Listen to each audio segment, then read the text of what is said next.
बिस्मिल्लाहिर्रहमानिर्रहीम। Lecture number 2 आज हम स्टार्ट लेते हैं।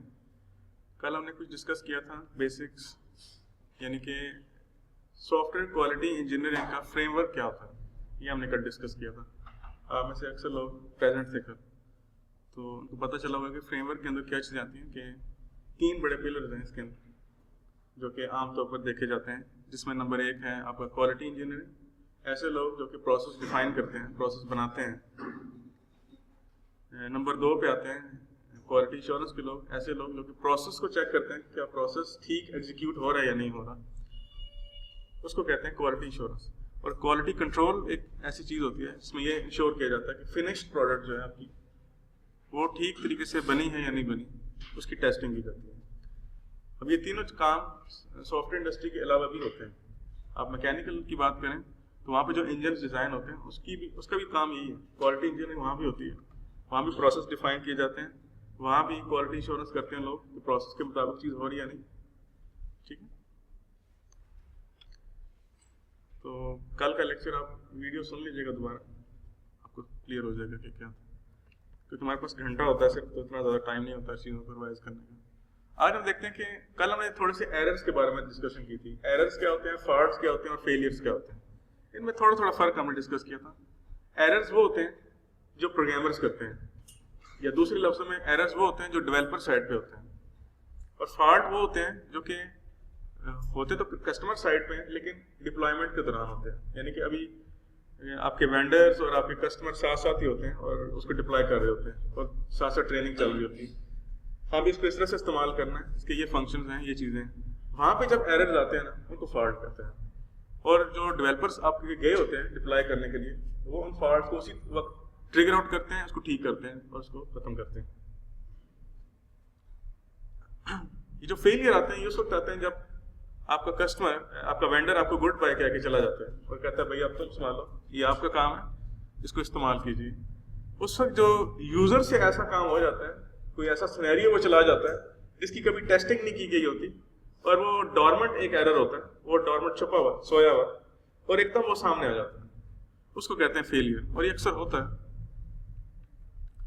उसके बाद जो कुछ होता है वो मत पूछें कि जो हमारे साथ होता है, हम सॉफ्टवेयर इंजीनियर के साथ। 9 काइजेस ऑफ सॉफ्टवेयर एरर्स, ये देखते हैं। सबसे पहली बुनियादी वजह, आपने रिक्वायरमेंट इंजीनियर का कोर्स पढ़ा हुआ है, आज तकरीबन वही चलेगा, तो उसमें बुनियादी वजह है कि फॉल्टी रिक्वायरमेंट्स डेफिनेशन। यानी कि कहानी बहुत पहले से शुरू हो जाती है, जब आप रिक्वायरमेंट्स गैदर करना शुरू हो जाते हैं, उसी वक्त ही अगर आपने रिक्वायरमेंट्स ठीक गैदर नहीं की, उसी में कोई मसला हो गया, तो जाहिर सी बात है ये प्रोपोगेट करेगा नीचे तक। पहला लिखा हुआ है इनकरेक्ट रिक्वायरमेंट डेफिनेशंस। जाहिर सी बात है अगर आप कोई रिक्वायरमेंट से इनकरेक्ट ले लें तो उस पर आप कैसे कह सकते हैं कि एक बिल्डिंग अच्छी खड़ी हो जाएगी। इनकम्प्लीट भी बाज़ का डेफिनेशंस हो जाती हैं, सही है। यानी कि रिक्वायरमेंट्स जो बंदा गैदर कर रहा है उससे कुछ रिक्वायरमेंट छूट गई, रह गई, तो जाहिर सी बात है कि क्वालिटी तो फिर नहीं आ सकती ना। देखें, मैं इसकी सिंपल एग्जांपल इस तरह से देता हूँ कि आप कपड़े स्टिच करवाने जाते हैं, आप सारी मेजरमेंट्स देते हैं, आप कहते हैं यार ये साइड पॉकेट भी लगवा देना, कमीज शलवार सिलवा रहे हैं। अगर वो साइड पॉकेट आप बताना भूल गए या वो लिखना भूल गया, कुछ भी वजह हो सकती है, तो बहरहाल इनकम्प्लीट तो होगी ना। तो अब वो अगर नहीं लगाएगा तो आप उसको लान तान तो करेंगे जाके कि यार तूने इतने पैसे भी ले लिए और जेब भी नहीं लगा के दी, तो जाहिर सी बात है कि क्वालिटी तो डिग्रेड होगी ना। सही, आप जो चीज़ चाह रहे थे वो नहीं बनी, आपकी एक्सपेक्टेशंस तो ज़िबा हो गई। इसमें मिसिंग रिक्वायरमेंट्स, ये भी वही काम आ जाता है, मिसिंग रिक्वायरमेंट्स या incomplete requirements. Inclusion of unneeded requirements. अच्छा, ये बड़ा कुछ रिक्वायरमेंट्स इंजीनियर को शौक होता है, जिसे कहते हैं कॉस्मेटिक्स डालना, खामखा रिक्वायरमेंट्स बढ़ा देना, यार इसमें ये भी कर लो तो क्या अच्छी बात नहीं है, ये भी कर लो तो अच्छी बात नहीं है। इसे कहते हैं गोल्ड प्लेटिंग, खामखा अपने काम को बढ़ाना और फजूल चीज़ें ऐड करना, जिसकी वजह से क्वालिटी डिग्रेड हो जाती है। बाज़ का बजाय क्वालिटी अचीव होने के क्वालिटी डिग्रेड हो जाती है। जब रिक्वायरमेंट्स ज़्यादा होना शुरू हो जाए और अननेसेसरी रिक्वायरमेंट्स आना शुरू हो जाए तो क्या होता है, एक सिंपल फलसफा ही है कि जितना कोड आपका बड़ा होता जाएगा ना, उसमें एरर्स के चांसेस ज़्यादा होते जाते हैं। जितना कोड आपका बड़ा होगा उसमें एरर्स के चांसेस ऑफ एरर्स ज़्यादा होना शुरू हो जाते हैं। तो यही हाल यहाँ पे होता है कि जब आप अननीडेड रिक्वायरमेंट्स डालते हैं, मत डालिए अननीडेड रिक्वायरमेंट्स। अननीडेड रिक्वायरमेंट्स के कई नुकसान आता है। पहला नुकसान तो ये है कि आप खामखा ऐसा काम कर रहे हैं जिसके लिए आपको कस्टमर पे नहीं करेगा। आप क्यों इस मुसीबत में पड़ना चाहते हैं? एक तो कस्टमर आपको पे नहीं करेगा इसके ऊपर, दूसरा आप अपने लिए काम बढ़ा रहे हैं, और चांसेस ऑफ एरर्स तो हैं ही, क्वालिटी तो डिग्रेड होगी ना। ये बहुत ज्यादा इंपॉर्टेंट चीज है, आपने रिक्वायरमेंट इंजीनियरिंग के कोर्स में पढ़ी होगी। Client developer communication is the most important thing.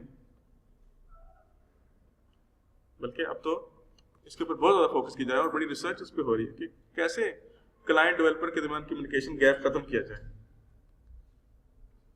सबसे पहले misunderstanding of instructions in requirements documentation. बात का समझ में नहीं आती, क्लाइंट आपको कुछ बताना चाह रहा होता है और डेवलपर उसको कुछ इंटरप्रेट कर जाता है, जिसकी वजह से क्वालिटी डिग्रेड होती है। Misunderstanding of written changes during development. अब ये क्या है कि डेवलपर साइड पे कोई चेंजेस हुई, कस्टमर ने कोई चेंज रिक्वेस्ट की, यार इसमें इस रिक्वायरमेंट में फलानी चेंज कर दीजिए आप। अब क्या हुआ कि अब क्या हो सकता है, डेवलपर उसको गलत इंटरप्रेट कर जाए उस चेंज को, तो जाहिर सी बात है क्वालिटी तो डिग्रेड होगी। क्लाइंट उसको कुछ बता रहा है और वो कुछ लिख रहा है, तो क्या हुआ कि रिटन चेंजेस जो हैं वो मिसअंडरस्टूड हो गई, उसमें मिसअंडरस्टैंडिंग होगी। या ऑरल चेंजेस भी हो सकती है। बात कभी होता है टाइम नहीं होता, हाँ भाई फोन खड़का दिया, अभी ये चेंज कर देना यार, अब उससे हो सकता है कि भूल गया हो कि फलाना फोन आया था और ये चेंज करनी थी।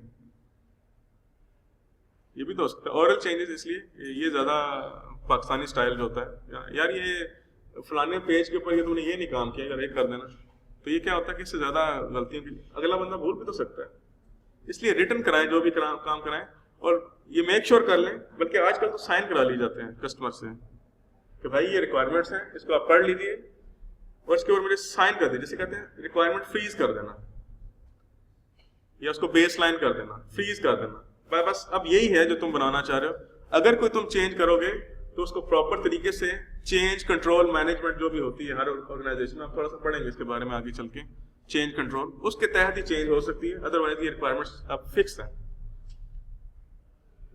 अच्छा, ये जो मिस कम्युनिकेशन है, इसे मिस कम्युनिकेशन का नाम ही देना चाहिए ना। ये दोनों तरफ से होती है, क्लाइंट की तरफ से भी हो सकती है और डेवलपर की तरफ से भी हो सकती है। बिल्कुल बास का डेलिब्रेट डेविएशन हो जाती है सॉफ्टवेयर रिक्वायरमेंट्स से, जो आप बनाना चाह रहे होते हैं उससे कुछ बन जाता है। इसकी वजह क्या होती है, कुछ ऐसे डेवलपर्स होते हैं जो कि रीयूज करते हैं बहुत सारी चीज़ों को अपना टाइम बचाने के लिए। रीयूज, इसमें कोई बुरी बात नहीं है, ना इसमें कोई कबाहत है कि आप री इन्वेंट द व्हील ना करें ना। आपके पास पहले से चीज़ मौजूद है, आपने कोई किसी प्रोजेक्ट पे काम किया था, अगर आपने कोई वहाँ पे मॉड्यूल बना के रखा हुआ था जो इसमें यूज हो सकता है तो आप कीजिए, लेकिन उसमें नेसेसरी कस्टमाइजेशन जो है वो तो कर लीजिए कम से कम। ये तो नहीं कि आप जैसे है वैसे उठा के प्लग कर दें उसके साथ। तो ऐसा करने से क्या होगा कि बग्स और एरर्स आते हैं, या बस का ऐसा होता है कि जो मॉड्यूल जिसको आप प्लग इन कर रहे होते हैं अपने सिस्टम के साथ जो पहले से बना हुआ है, जिसे कॉट्स भी कहते हैं, commercial of the shelf components, सुना होगा नाम आपने इसका। तो जो आप अपनी एप्लीकेशन के साथ उसको इंटीग्रेट कर रहे हैं ना, जोड़ रहे हैं, लगा रहे हैं, अब ये तो मेक श्योर कर लें कि क्या वो यूजर की रिक्वायरमेंट्स को भी मीट कर रहा है या नहीं कर रहा, वो तो किसी और ने बनाया है। नंबर एक बात। नंबर दो बात ये कि जो आपने कॉर्ड्स लिया है या commercial of the shelf component purchase किया है और अपने सिस्टम के साथ जोड़ रहे हैं, क्या वो टेस्टेड है, वेरीफाइड है? अगर वो टेस्टेड और वेरीफाइड ही नहीं है तो जाहिर सी बात है कि वो गड़बड़ तो करेगा ना आगे जाके कहीं ना कहीं। अच्छा, ये भी होता है बास का, टाइम थोड़ा हो तो कुछ रिक्वायरमेंट्स को निकालना शुरू कर देता है डेवलपर, यार ये रिक्वायरमेंट्स अगर ना भी डालो तो काम चल जाएगा, इसको फिलहाल इसको छोड़ देते हैं। डेवलपर में एक्सप्लिसिटली खुद से omit functionality due to time budget pressures हो सकता है, क्योंकि ऐसी रिक्वायरमेंट्स omit कर जाए जो बड़ी जरूरी हो, जिसकी वजह से क्वालिटी डिग्रेड हो जाती है। ये पॉसिबल है। प्रेशर के अंदर और टेंशन के अंदर जब आप काम करते हैं और टाइम थोड़ा होता है और काम जल्दी करना होता है, उसमें आप गलती कर जाते हैं अक्सर। Developer inserting unapproved enhancements. हाँ जी, बात का क्या होता है कि यारी दोस्ती बहुत हो जाती है ना कस्टमर के साथ, तो बात का उसको कस्टमर फोन करता है, कोई उसका दोस्त बन गया समझ लें, उसने फोन किया, यार इसमें ये भी कर दो एनहांसमेंट्स, आप ये भी कर दें। अब ना तो उसके लिए उसने कोई अप्रूवल ली किसी से, ना उसने कोई फॉर्मल किसी डॉक्यूमेंट पर साइन किए, बस वो एक रिक्वायरमेंट डाल दी गई अनअप्रूव्ड। तो जब अनअप्रूव्ड रिक्वायरमेंट डाली गई तो उसका जाहिर सी बात है उसकी कोई इंजीनियरिंग तो की नहीं गई, उसके बारे में सोचा तो नहीं गया कि ये रिक्वायरमेंट्स है क्या, इसके ये कोई कंफ्लिक्टिंग रिक्वायरमेंट्स तो नहीं है, किसी और के साथ कोई मिस वो तो नहीं कर रही, क्लैश तो नहीं खा रही, ये रिक्वायरमेंट किसी दूसरे हमारी फंक्शनैलिटी को या क्वालिटी को या परफॉर्मेंस को कोई डिग्रेड तो नहीं कर जाएगी, ये तो नहीं सोचा गया होता ना। तो क्या होता है कि अनअप्रूव्ड।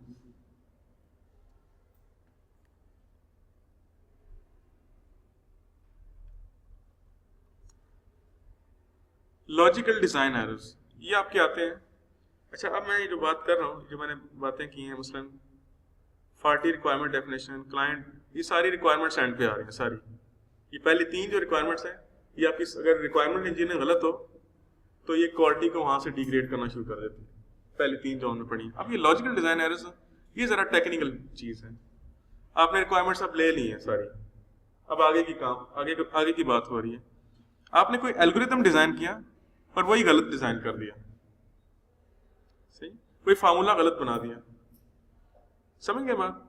तो जो इस तरह के काम आप करते हैं ना, ये आपकी टेक्निकल टीम कर रही होती है, आपके इंजीनियर्स कर रहे होते हैं। तो वहां पे कोई आपने अरीनियस एल्गोरिथम बना लिया तो जाहिर सी बात है कि तो फिर आपका फॉल्ट है ना, क्वालिटी तो डिग्रेड करेगा, ऑफ कोर्स करेगा। एक बात ये बताई मैंने, यानी कि आपने रिक्वायरमेंट्स यानी कि अरीनियस एल्गोरिथम डिजाइन कर लिया, कोई गलत फार्मूला बना लिया, गलत प्रिडिक्ट कर दिया आप किसी चीज को। दूसरी चीज होती है प्रोसेस डेफिनेशन। ये मैंने कल भी बात की थी कि जो सॉफ्टवेयर की असल डेफिनेशन है जो IEEE या ISO से आती है, वो ये होती है कि सॉफ्टवेयर सिर्फ सॉफ्टवेयर नहीं होता, सॉफ्टवेयर के साथ प्रोसीजर्स भी होते हैं, जैसे यहाँ पे लिखे हुए प्रोसीजर्स। और प्रोसीजर्स के बारे में मैंने बताया था कि एक तरह का बिजनेस प्रोसेस होता है, प्लस इसके साथ डॉक्यूमेंटेशन होती है, प्लस इसके साथ डाटा होता है। यही थी ना सॉफ्टवेयर की डेफिनेशन।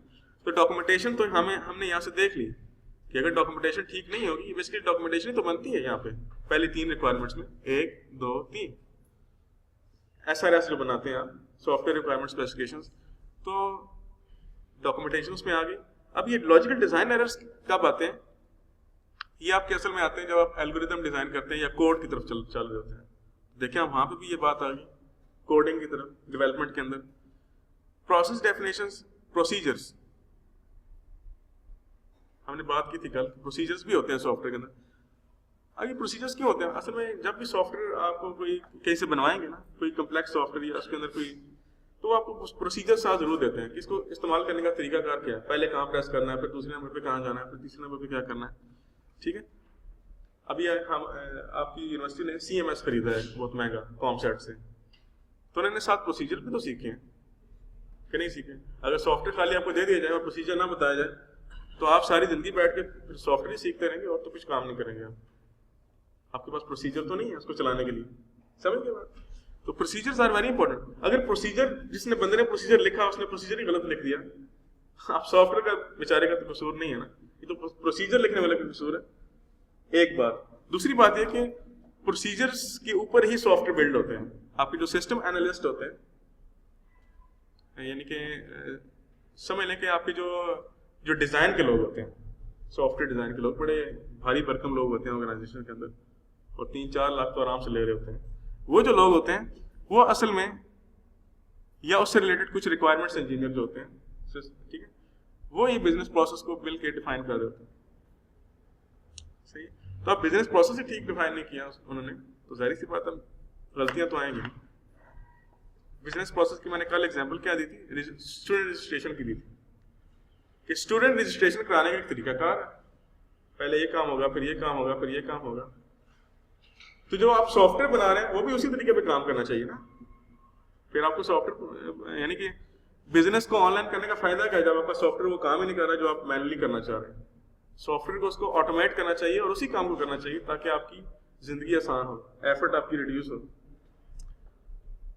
अब ये बात हो रही है यहाँ पे कि जिस बंदे ने प्रोसीजर लिखा या बिजनेस प्रोसेस बनाया वही गलत था, the rest of thing will go wrong.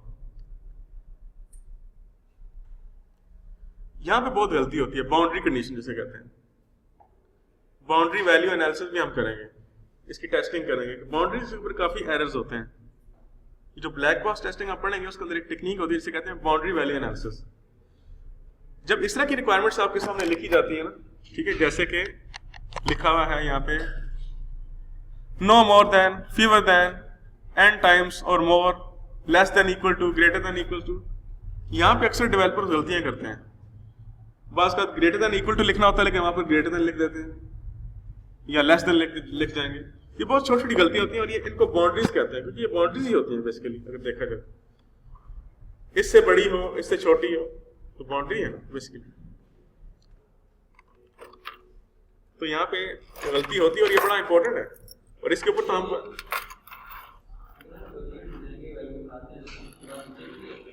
Sorry बिल्कुल चेक किया जाता है, लेकिन मैं ये अर्ज कर रहा हूँ कि अब चेक जो करने वाला है उसने समझ ये लिया कि यही करेक्ट चीज़ है, तो फिर तो उसे उसी तरह चेक करेगा। यानी कि फार्मूला आपने को बनाया, कोई आपने एल्गोरिथम डिजाइन किया, अब आपके नज़दीक वो चीज़ बिल्कुल ठीक है क्योंकि आपने रिक्वायरमेंट्स के अंदर लिखी ही ऐसी हुई है। पीछे से रिक्वायरमेंट ही गलत ली है ना, उसको गलत प्रेडिक्ट करके लिखी गलत लिया, फार्मूला गलत बना लिया, चीज़ गलत बनती चली जाएगी। मैंने कहा ना प्रोपगेशन होती चली जाती है। अब ये सारी चीजें कहाँ से आ रही हैं? रिक्वायरमेंट्स के बाद ये अगला स्टेप जो होता है ना आप करते हैं, कि वहां पे हम बैठे हुए हैं अभी, और ये चीज तो हम करेंगे प्रैक्टिकली। ये जो लिखी है ना आखिर में, बाउंड्री वैल्यू टेस्टिंग, इसे बाउंड्री वैल्यू टेस्टिंग कहते हैं। हम बाउंड्रीज के ऊपर जानबूझ के बाउंड्रीज पे वैल्यूज डालेंगे और चेक करेंगे कि आपका सॉफ्टवेयर ठीक काम कर रहा है या नहीं कर रहा।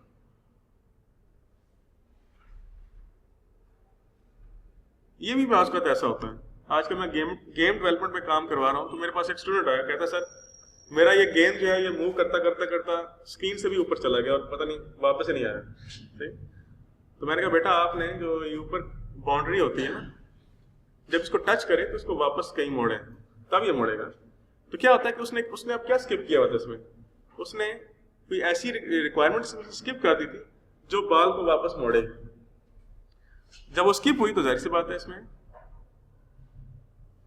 बाल तो नहीं आएगी ना वापस, एरर तो है, क्वालिटी तो नहीं आई ना।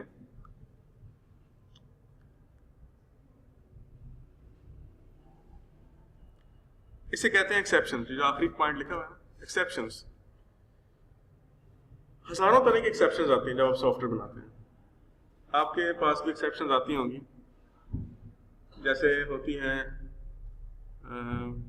उसे क्या कहते हैं, डिवाइड बाय जीरो एरर, वो एक्सेप्शन ही होती है। डिवाइड बाय जीरो आपकी कोड में नहीं आएगी लेकिन जब आप उसको चलाएंगे तो आ सकती है। नल पॉइंटर एक्सेप्शन, कभी आई है आप लोग null pointer exception? Null pointer exception क्या होती है कि जब आपने कोई ऐसा ऑब्जेक्ट डिफाइन किया है जो अभी नल है, तो जब उस नल को आप एक्सेस करने की कोशिश करते हैं तो नल पॉइंटर एक्सेप्शन आ जाती है। इस तरीके से array out of bound exception आती हैं। आपने एरे डिफाइन की थी, उसका साइज था 5, लेकिन आप एक्सेस कर रहे हैं 6ठी जगह पे जाके या -1 पे जाके एक्सेस कर रहे हैं, तो क्या आएगा? Array out of bound exceptions आना शुरू हो जाती हैं। इस तरह से कई और भी हैं, बेशुमार एक्सेप्शंस हैं। तो जब एक्सेप्शन आती हैं तो फिर उसको प्रॉपर तरीके से डील करना चाहिए, उसको हैंडल करना चाहिए। जब हैंडल नहीं करेंगे तो क्वालिटी डिग्रेड होगी।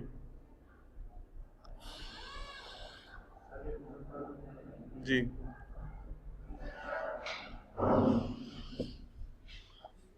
अक्सर आपने डेटाबेस के प्रोजेक्ट्स किए हो अगर, तो डेटाबेस में अक्सर ये एरर आते हैं, एक्सेप्शन आ जाती हैं। कभी आपने C# की मदद से डेटाबेस एक्सेस करने की कोशिश की हो तो वहाँ पे अक्सर ये नल पॉइंटर एक्सेप्शन आती है। वो कहता है भाई ये तो आप जो जिस चीज़ को एक्सेस करना चाह रहे हैं वो अक्सर असल में नल है, तो प्लीज़ इसको पहले कहीं असाइन कीजिए किसी को।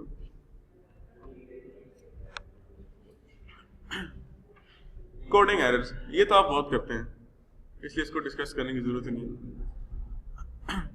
बल्कि देख ही लेते हैं। Syntax errors, logic errors, run time errors, ये इनमें थोड़ा थोड़ा फर्क होता है। सिंटेक्स एरर्स तो वो है जो आपने ग्रामेटिकली मिस्टेक कर दी, कोई सेमीकोलन मिस कर दिया। लॉजिक एरर वो होता है जो बेसिकली आपने अपनी लॉजिक में मिस्टेक की हुई है। प्रोग्राम आपका सिंटैक्टिकली ठीक है, सिंटैक्टिकली उसमें कोई मसला नहीं है, ठीक है चल रहा है, लेकिन क्या हुआ कि आपने x is greater than y and y is less than equal to 10 and 10 is something like that। अब प्रोग्राम तो ठीक है लेकिन आपने अपनी लॉजिक ही गलत बना ली, तो इसमें प्रोग्राम का क्या कसूर है? तो ये भी एक बेसिकली कोडिंग एरर्स के अंदर ही आता है। रन टाइम एरर्स ये होता है कि जब आपका प्रोग्राम चल रहा है, ये बेसिकली इसके साथ जुड़ी हुई चीज़ है, लॉजिकल के रन टाइम एरर्स वही होते हैं। अब ये जो चीज़ें थी ना, यहाँ से लेके यहाँ तक, ये चीज़ और ये चीज़, ये आपकी कोडिंग और डेवलपमेंट के अंदर आती है। अब ये जो चीज़ आ रही है, ये बेसिकली, या ये जो चीज़ होती है बेसिकली आपके कर रहे होते हैं टेस्ट, आपके जो टेस्टिंग की टीम होती है वो चीज़ें चेक करती है, और ये जो चीज़ें चेक करती है ये आपकी क्वालिटी एश्योरेंस की टीम आ गई है। Documentation, non compliance with documentation and coding instructions. कल मैंने क्वालिटी एश्योरेंस की आपको छोटी सी डेफिनेशन बताई थी। एक क्वालिटी एश्योरेंस क्या चेक करती है? प्रोसेस चेक करती है, ठीक है, प्रोसेस चेक करती है, या ये चेक करती है कि एक बंदे ने एक काम के मुताबिक चीज़ की है या नहीं की, जैसे डिफाइन किया गया था काम वैसे ही काम किया या नहीं किया। या वो ये चेक कर सकती है कि एक बंदे ने एक जो टेम्पलेट है, हमारी कंपनी का जो टेम्पलेट है SRS लिखने का, उसके अंदर ही चीज़ लिखी है, उसके मुताबिक ही चीज़ लिखी है या नहीं लिखी। इसे कहते हैं नॉन कंप्लायंस। नॉन कंप्लायंस होते हैं यानी कि उसने उस तरह से नहीं लिखा जैसे उसने लिखना चाहिए था, उस डॉक्यूमेंटेशन को अपने तरीके से लिख दिया, इसे कहते हैं नॉन कंप्लायंस। तो non compliance with published templates. Published templates का मतलब है कि जो कंपनी के अंदर वेल नोन है, जिसे कंपनी का हर बंदा जानता है और यूज करता है टेम्पलेट, वो टेम्पलेट। समझ गए बात है?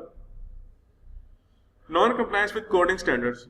हर कंपनी के अपने कोडिंग स्टैंडर्ड्स भी कुछ होते हैं, तो अगर कुछ है तो आप उसको इस्तेमाल कीजिए, अपनी उसमें जमा तफरीक ना कीजिए, अपना उसमें कोई लॉजिक ना यूज कीजिए, ठीक है। इसका नुकसान क्या होता है? अगर आप नॉन कंप्लायंस हैं या आप क्या कहते हैं उन डॉक्यूमेंटेशंस को या कोडिंग इंस्ट्रक्शंस को फॉलो नहीं कर रहे, तो इसका नुकसान क्या होगा? इसका नुकसान ये होगा कि difficult to coordinate codes with non compliant team members. अगर कोई टीम काम कर रही है जो अपने स्टैंडर्ड के ऊपर अडॉप्ट कर रही है, तो जाहिर सी बात है कि आपको जो टेस्टिंग की टीम होगी उसके लिए तो मुसीबत हो जाएगी उसको समझना, उसके साथ काम करना। उसने अपने तरीके से कोडिंग की हुई है और आपकी कंपनी खास तरीके से कोडिंग करती है, ठीक है। फर्ज कर लें कि खास तरह का यूज करती है, आर्किटेक्चर यूज करती है कोडिंग में, ठीक। तो अब आप उसको चेक कैसे करेंगे जब आपको समझ नहीं कि इसने कोड किस तरह से किया हुआ है? जैसे लिखा हुआ है, देखें, testing team will face difficulties to test the modules developed by non compliant team members.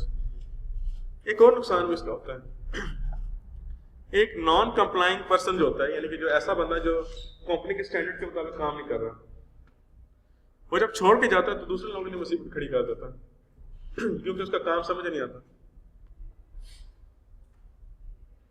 ऐसी बात होती है ना, उसका काम ही समझ नहीं आता सही तरीके से, क्योंकि उसने अपने कोई जमा तफरीक की होती है उसमें। You don't need to take notes while ठीक है watching this lecture, because आपको मैं वीडियो लेक्चर जो दे देता हूँ उसमें ये ईच एंड एवरीथिंग डिटेल में आएगा। वहाँ बेशक आराम से बैठ के पूरे नोट्स घर बैठ के लेते लीजिए, इधर फोकस कीजिए ताकि आपको समझ आए सही तरीके से। Short comments of testing process, ये भी तो हो सकता है। टेस्टिंग टीम करने वाले कौन से को फरिश्ते हैं, क्या वो गलतियां नहीं कर सकते? वो भी तो मिस्टेक कर सकते हैं।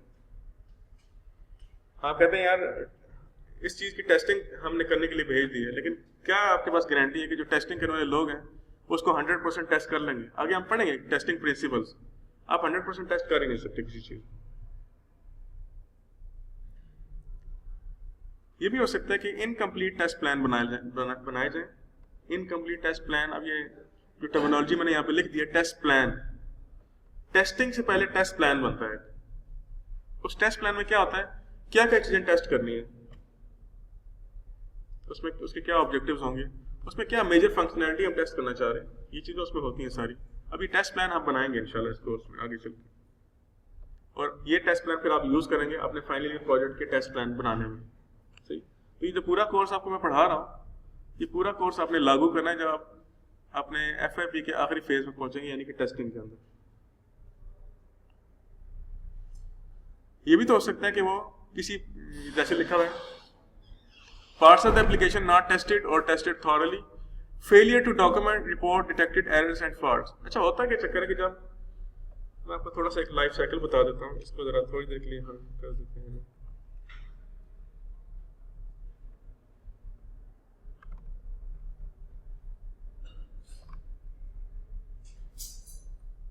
यहाँ पे क्या बात हो रही थी कि आपके जो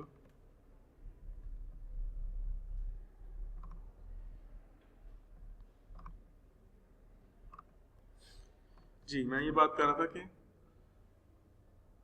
failure to document report detected errors and faults. अब ये भी तो हो सकता है कि जो लिखी हुई लाइन ये वाली जिस पे मेरा माउस पॉइंटर मूव कर रहा है, ये देखें, failure to document report detected errors and faults, यानी कि उस टेस्टिंग की टीम ने जो उसने एरर तो फाइंड कर लिया था लेकिन उसको रिपोर्ट करना भूल गया उस रिपोर्ट के अंदर जो उसने रिपोर्ट भेजी डेवलपर्स की तरफ। तो क्या हुआ, उन्हें तो पता नहीं चला कि कोई एरर की चीज है या नहीं। ठीक है, failure to quickly correct detected faults due to unclear indications that there was a fault. ये भी तो होता है कि रिपोर्ट इतनी अच्छे तरीके से अगर ना लिखी गई हो, वैसे तो आजकल जो टूल्स हैं इतने स्मार्ट हो गए हैं कि वो रिपोर्टिंग खुद ही जनरेट कर देते हैं, लेकिन फर्ज कर लें कि अगर रिपोर्ट ठीक तरीके से जनरेट ना की गई हो तो डेवलपर्स को ठीक तरीके से समझ नहीं पाएंगे उस रिपोर्ट को कि उसमें एरर है क्या, एरर है भी आया कि नहीं, तो उसको फिक्स ही नहीं करेंगे। हाँ ये भी होता है, जल्दी का काम शैतान का, जो आखिरी लाइन लिखी है इसका ये मतलब है। आपका टाइम लिमिटेड होता है और आपके हाथ में फूले होते हैं तो फिर गलत चीज भी ठीक नजर आना शुरू हो जाती है बाज का, और गलत डिसीजन भी ठीक लगते हैं, ऐसे ही होता है। तो यही काम यहाँ भी होता है। User interfaces and procedure errors, ये होता है, ये तब होता है जब बहुत ही कम्प्लेक्स किस्म के कुछ आपने इंटरफेसेस बना दिए। पिछले साल मैं एक मूवी देख रहा था जिसका नाम था उसका नाम मुझे भूल गया, स्पेस के मतलब थी, वो स्पेस पे बनाई गई थी, ग्रेविटी, याद आ गया। आप लोगों ने देखी ग्रेविटी मूवी? ग्रेविटी पूरी स्पेस के ऊपर जो साइंटिस्ट जाते हैं, कुछ दो साइंटिस्ट होते हैं, एक मेल और एक फीमेल शायद होती है, तो क्या होता है कि वहाँ पे जाके वो फंस जाते हैं, फिर वो कैसे जमीन पे वापस आते हैं उसके बारे में। वहाँ पे अगर आपने देखो जब वो अंदर कंट्रोल रूम में बैठे होते हैं काम कर रहे होते हैं, तो कंट्रोल रूम बड़ा कम्प्लेक्स होता है, इस पूरे यानी कि इस वाइट बोर्ड से भी शायद बड़ा ही होगा कंट्रोल रूम।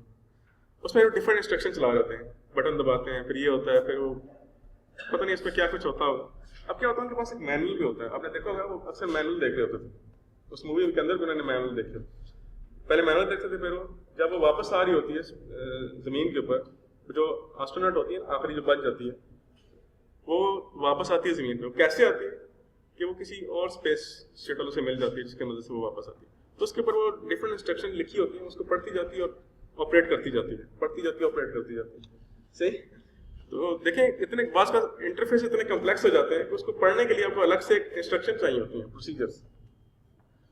ये वो बात लिखी है इसके अंदर कि जब बहुत कम्प्लेक्स इंटरफेसेस होते हैं, ये इंटरफेसेस असल में हार्डवेयर भी तो हो सकते हैं, जैसे उस मूवी में आपने देखा इंटरफेस हार्डवेयर भी होता है, जैसे एटीएम एक हार्डवेयर इंटरफेस है, उसको ऑपरेट करने के लिए बात करता आपको कुछ साथ हेल्पिंग मटेरियल या प्रोसीजर्स देने पड़ते हैं।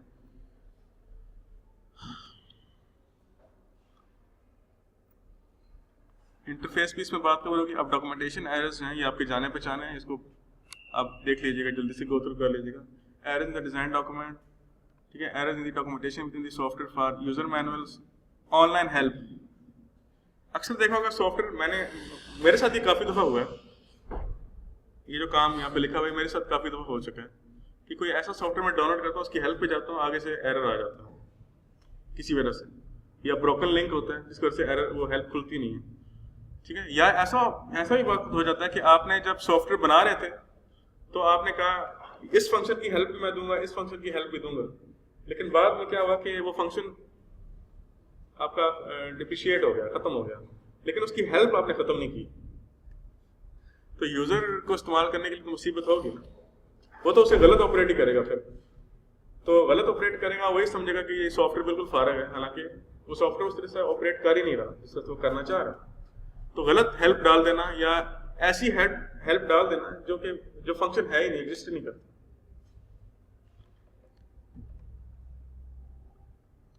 तो ये सारे 9 काजेस ऑफ एरर्स थे, इसको आप जरा आपस में डिस्कस कीजिएगा बाद में, और मजीद इसमें देखिएगा, मैं इसकी रीडिंग्स आपको दे दूंगा, उसमें मजीद डिटेल्स होगी, इतनी मैंने बातें बताई उसमें मजीद आप वो ताज़ान होंगे तो आपको समझ आएंगे। अब ये क्यों बताया मैंने, क्योंकि असल में ये जड़ होती हैं जो क्वालिटी को डिग्रेड करती हैं, इसके बारे में जानना तो ज़रूरी था ना। ये सारी जड़ें हैं, इसके अलावा भी कुछ और हो सकती हैं, जैसे डिजाइन के अंदर बेशुमार इश्यूज हैं तो यहाँ पे डिस्कस शायद ना किए गए हों, लेकिन मेजरली ज्यादातर जो एरर्स आते हैं वो इन में से किसी वजह की वजह से आते हैं। तो यहाँ तक क्लियर है सब, कोई इश्यू तो नहीं?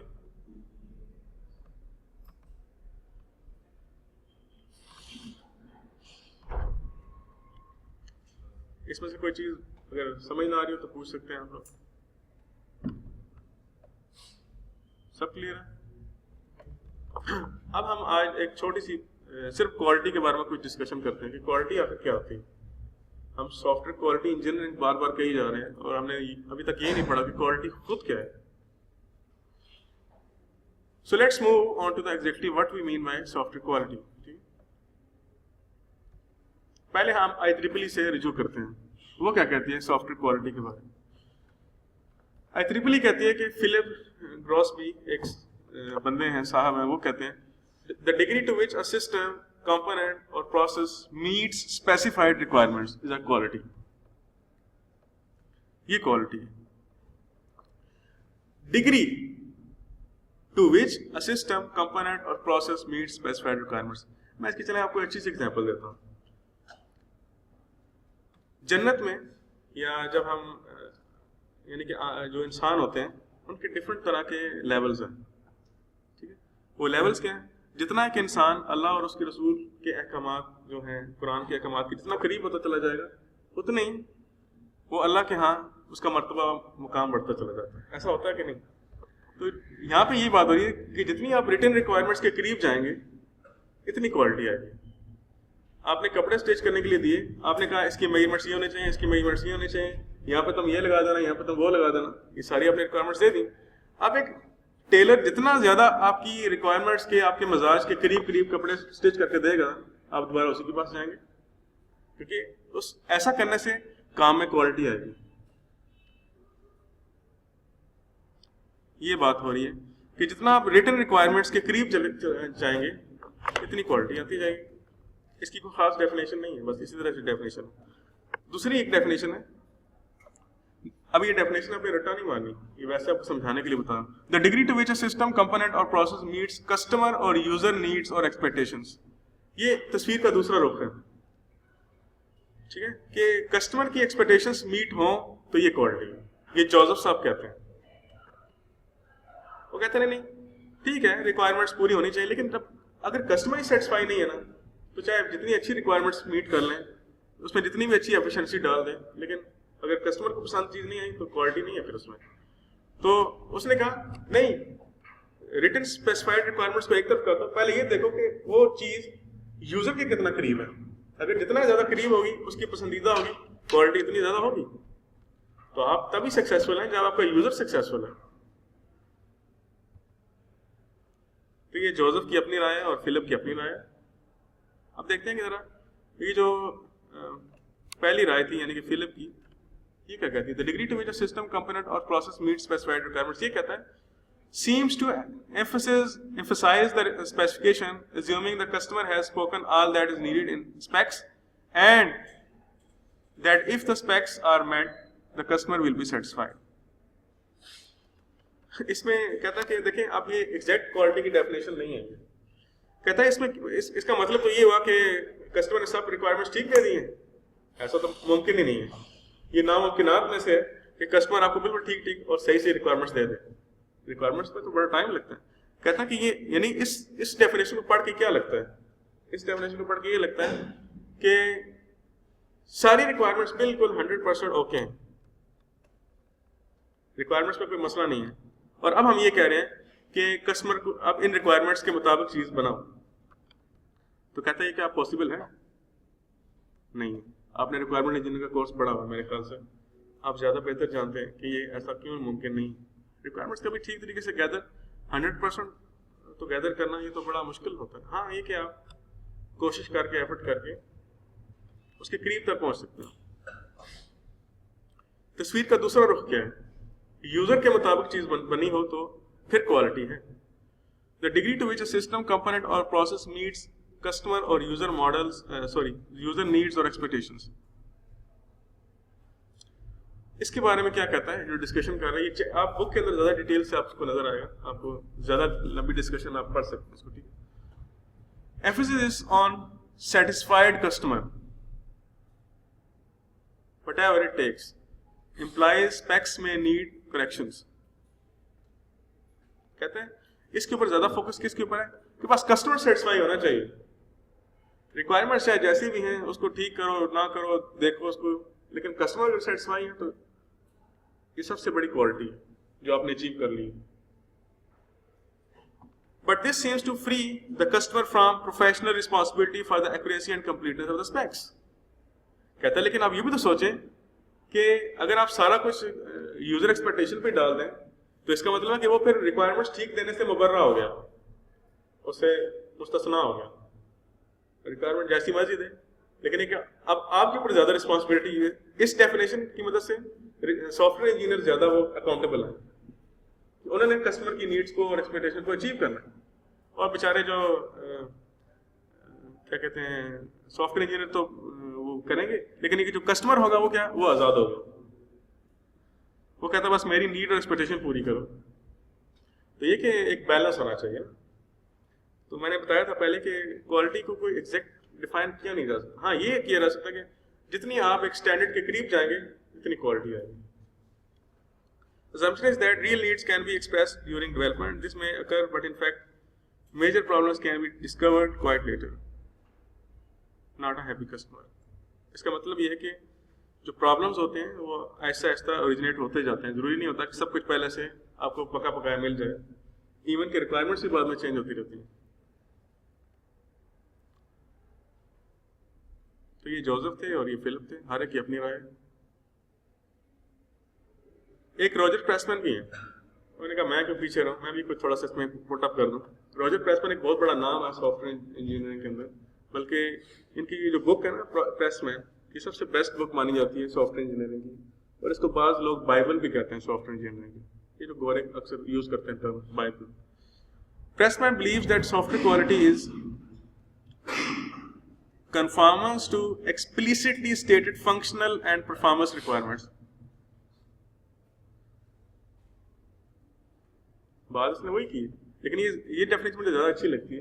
देखें, conformance to explicitly stated functional and performance requirement। अब इसमें फंक्शनल और नॉन फंक्शनल दोनों को उसने डिस्कस किया। अब ये फंक्शनल रिक्वायरमेंट्स क्या होती हैं और नॉन फंक्शनल क्या होती हैं, ये तो मेरे ख्याल से डिस्कस करने की यहाँ पे जरूरत नहीं, आपको पता है। परफॉर्मेंस रिलेटेड जितनी भी रिक्वायरमेंट्स होती हैं वो उनको नॉन फंक्शनल कहते हैं। तो यहाँ पे कह रहा है कि ये भी बेसिकली मीट्स द स्पेक्स की बात ही कर रहा है, यानी कि जो पहली फिलिप की जो डेफिनेशन थी ये भी वही बात कर रहा है तकरीबन, ऐसी है ना। अच्छा, इसमें अब क्या कह रहा है, explicitly documented development standards and explicitly documented development standards, यानी कि यहाँ पे स्टैंडर्ड्स की बात उसने कर दी है। उसने बात की है रिटन रिक्वायरमेंट्स की, दूसरे नंबर पर उसने बात की स्टैंडर्ड्स की, और तीसरे नंबर पे कहता है implicit characteristics that are expected of all professionally developed software. कहता है अब सारी चीजें लिखी थोड़ी मिलती हैं, बाकी खुद भी तो अकल लड़ाओ कि ये चीज डालनी या नहीं डालनी। कुछ इंसानी बसीरत भी चीज होती है, उसको भी तो इस्तेमाल करो कि हर चीज कस्टमर बताएगा तभी डालोगे। ये गोया कि आखिरी बात कर रहा है यूजर एक्सपेक्टेशंस की। ये डेफिनेशन बड़ी अच्छी है। कहता क्या सारा कुछ तुम्हें बताएं कस्टमर तब करोगे, कुछ खुद भी तो अकल मारो। अगर तुम्हें इंजीनियर बनाया गया, तुम प्रोफेशनल हो, कुछ खुद भी तो सोचो कि ये चीज मुझे यहाँ डालनी है या नहीं डालनी। अब मसलन बहुत सारी रिक्वायरमेंट्स ऐसी होती है जिसमें लॉगिन करते वक्त इंक्रिप्शन करनी है, सेशन क्रिएट करना है, या यहाँ पे स्कोर की लगानी है, नहीं लगानी है, तो आपको सोचना है, आप टेक्निकल। तो यूजर की नीड्स और एक्सपेक्टेशन को पूरा करना ये आपका काम है। तो ये डेफिनेशन अहाता कर लेती है दोनों डेफिनेशन जो IEEE की हैं और ISO की हैं। ये बड़ी अच्छी, रॉजर प्रेसमैन की डेफिनेशन ज्यादा बेटर है। अब इसने पूरी इकट्ठी लिख दिया सारी डेफिनेशन, इसको आप देख लीजिए।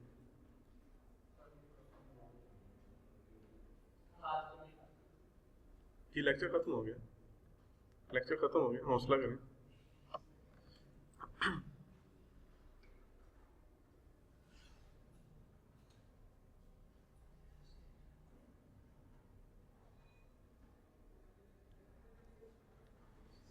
जी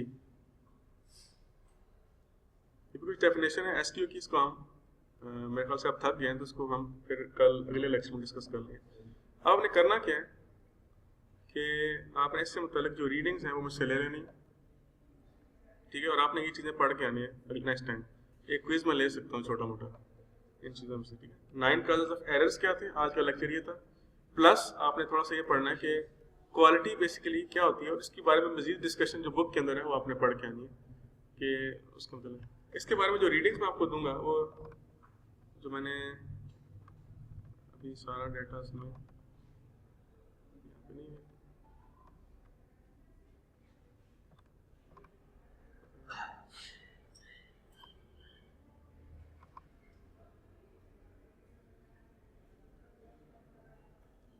एक बुक है जो आप मुझसे ले लीजिएगा आज,